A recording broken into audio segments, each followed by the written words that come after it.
Ayan na. Dineclare na ng Supreme Court na unconstitutional ang impeachment complaints kay Vice President Sara Duterte.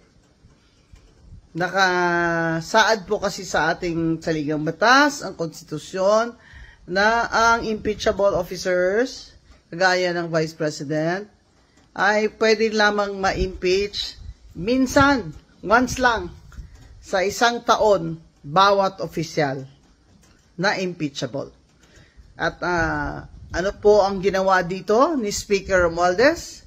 4 na complaint po ang pinagfa-file sa isang taon. Hindi lamang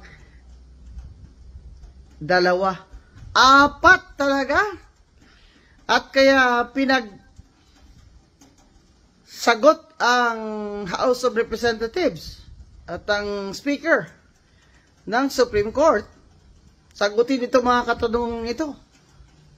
Ano nangyari doon sa 3 impeachment complaint? Bakit itong pang-4, ito yung inakyat nyo doon sa Senado? Bilang itong complaint na siyang basihan ng paglilitis o impeachment. Nasaan ang 3? Ano nangyari sa 3? Anong mga komite ang nagpasa nito? Sinabi pa ng Supreme Court, sagutin ni Speaker. Nabasa ba ng lahat ng congressman at congresswoman ang impeachment complaint na yan bago nila pinirmahan?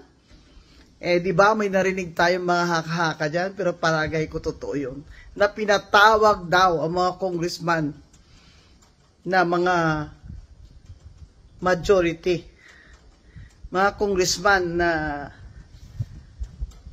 under the thumb of Speaker Romualdez, pinatawag daw at doon sila nagpirmahan. Yung mga hindi pumirma, yun yung hindi pumunta o hindi pinatawag.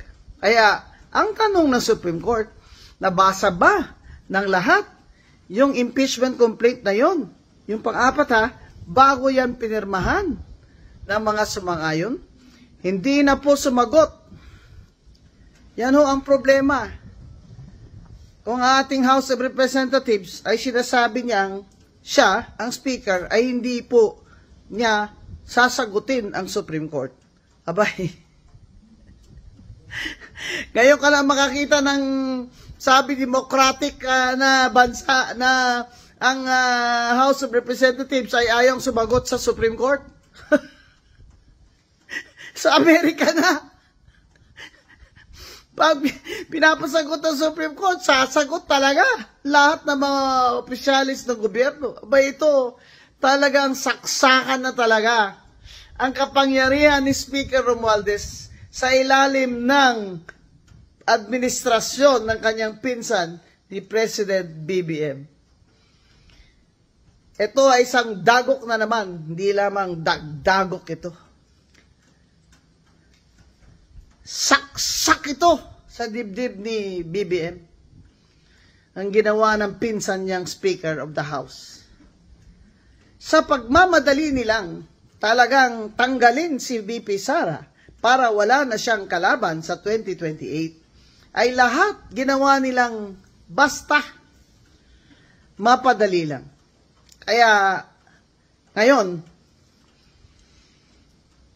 sasabihin pa ba niya ni Speaker na hindi siya sang-ayon at hindi sila papayag? Ngayon, wala siyang magawa dahil yung Senado, hindi niya uto-uto yan si Senate President Chis Escudero. Siyempre, sasabihin ni Senate President Chis Escudero, magsalita ng Supreme Court. Ano gagawin namin? Mas mataas pa ba kami sa Korte Suprema?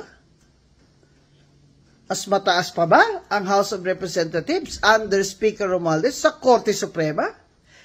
BBM, kasalanan po ito lahat ng inyong pinsan. Kaya sana po tanggalin nyo na yan as Speaker. Yan lang po nakakasama na talaga ng image niyo lalo eh. Kasi lahat ng ginawa niya, simula pa dun sa budget na institutionalize na yung lahat ng mga ayuda doon na ginawa nilang